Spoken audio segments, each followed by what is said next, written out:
Okay, it's July the 28th. Kind of do an update on the recent events here.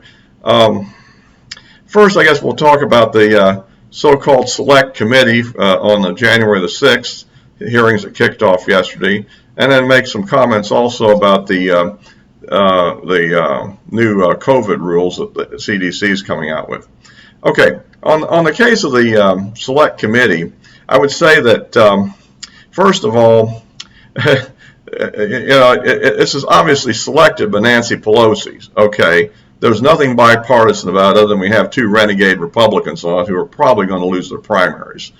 I mean, barring a miracle for them or there's a disaster for the Republicans, these people are not going to get renominated, let alone reelected. So this is one of the things I'd point out about the whole situation there. Now, the the rest of the Democrats are just the normal shills that you'd expect. And of course, we had these 4 police officers who obviously did have a bad experience in the riot. But then again, you could find police officers in riots in Chicago and New York, certainly Portland. I mean, all over the place that had bad experiences, right? I mean, you've got federal officers at Portland that were had eye damage. I'm not sure if they're really blinded or just have vision damage, but permanent injuries from these things. I mean, you have all kinds of people even killed. So my point is that this is a show. It was turned into a cry-in yesterday, which only a sap would really fall for this, of course. And of course, I think that, again, Cheney and Kinzinger are just absolute traitors to the party and to common sense. I mean, anybody that would fall for a stunt like this is just out of their mind. I do question a little bit the decision to not try to negotiate an actual committee on this, and maybe they were right, maybe they're not. I would have probably ended up taking actions that would have killed the whole thing, just because because the Democrats wouldn't agree to what we would want. But I thought we should have focused on a whole issue, a much broader issue of violence in the whole 2020 election cycle, which culminated in the January the 6th riot, but not look at that in isolation. To look at it in isolation is just an attack on the Republicans, when in fact you have a vice president who is actually supporting right now, bailing people out that were involved in the Minnesota, Minneapolis riots, right?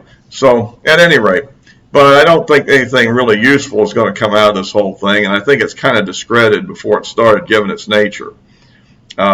I think they're hoping that somehow, because they have some Republicans on it, in quotes, unquote, that they'll get some credit for it. Now, if you like these videos, please give me a like, subscribe, and ring the bell there to get notified, and help get these videos out to other people.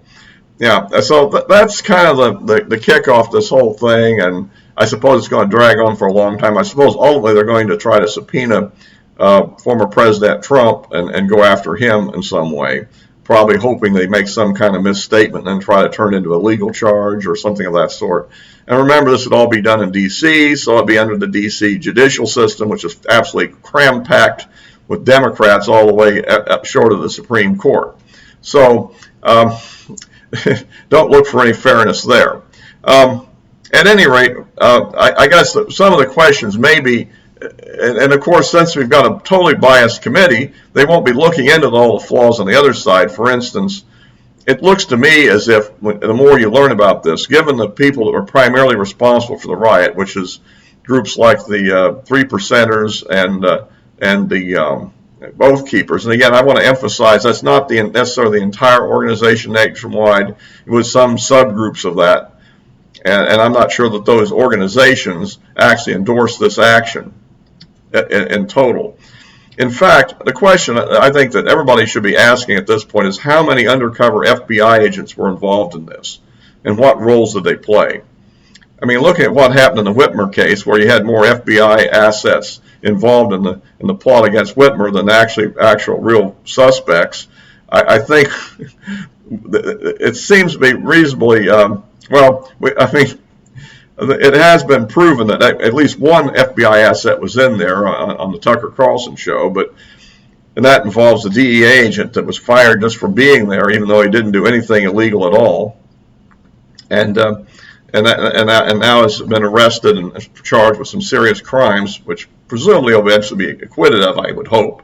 But it's just asinine he's even having to go through this. It'll probably bankrupt the guy trying to defend himself and all this sort of thing.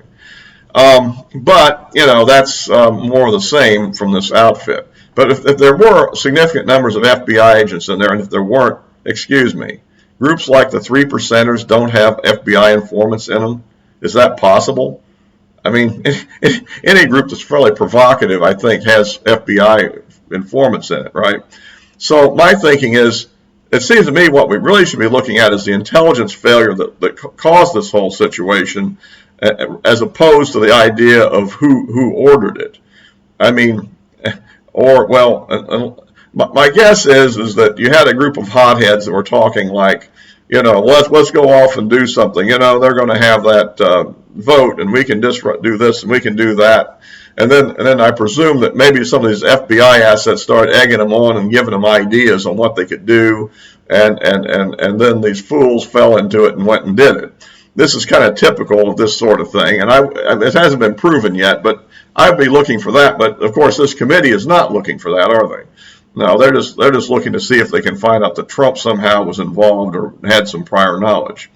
And of course, I think that's obviously not the case, but that's what you have happen in these sort of situations.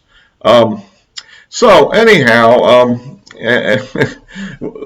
but I do think that it's probably curtains for the careers of Kinzinger and Cheney, and I'm just wondering, particularly Cheney. I mean, she had a really good situation. She was number 3 in the House leadership. Down the road, who knows? She might have even been the majority leader or Speaker of the House, and since she throws us away over some animus over Donald Trump. And what kind of a fool? At any rate, I do think she's a person that wouldn't have been in the job she's in if it wasn't for her father's name. And I think obviously it goes to show that nepotism perhaps is not the best policy. Anyhow, I'll go on to the other issue, which I think we're more concerned about. It's this recent CDC guidance, this mask mandate thing. And I, of course, talked about this before a little bit, but I'm of the school that basically you should get the vaccine unless you have a good reason not to.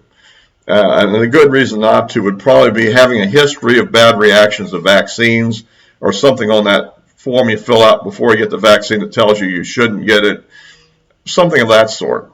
I don't think the vaccine is highly dangerous. There's always, with any medicine, the possibility of some bad reaction. For instance, I have a friend who was on a rather common statin for a couple of days and had a very bad reaction, had to get off of it. Yet I've been taking the same thing. His father was taking a similar medication for years and had no problem. So there's always a question with a new medication that something bad could happen. But in this pandemic, I think it's a good idea. And for all this talk about breakthrough cases, at this point, now there are some rumors floating around, but I think in general, from what I can see, the breakthrough cases seem to me to be at less than 0.1%. So, and they tend to be more, not as bad as the cases in the unvaccinated. But the one thing that really won't do much good would be to put masks on everybody. I mean, how just logically, a mask particularly is worn by the common, just an ordinary person in the street, not by doctors like they would do in a COVID ward with all the precautions and techniques and the style of mask and face plates they use. But to actually just the way people on the street wear their mask, maybe not even have it over their nose, have it hanging down, put it in their pocket, and when they're done, take it out of their pocket and put it on when they go into a store, go into a restaurant with it on, and then take it off when you eat, and then put it on when you leave. This doesn't do any good. I mean, I would, even if you gave it a 10% protection rate compared to maybe 90 to 95% for the mRNA vaccines, you're talking about maybe at most a 1% to half a percent to 1% increase in effectiveness over what you'd have with just the vaccine. And so them throwing this out is another one of these political stunts. And we all have perfect evidence of the low effectiveness of public masking, and that is that most of the people to date that have had the COVID historically in this country, the confirmed cases, happened during a period of nationwide mask mandates, which were only lifted late in the spring by the time the pandemic was greatly abating. I'd say over 95% of them happened in a mask mandate environment. So that gives you an idea of, given the compliance with it and everything else, it just didn't work. Okay, that's my little spiel on that. But at any rate, if you're interested in my updates, you can follow me on social media, particularly Twitter. I'm also on Gab and Parler, and I do post these videos on various locations to get other people to know about their existence. So I'll close this for now.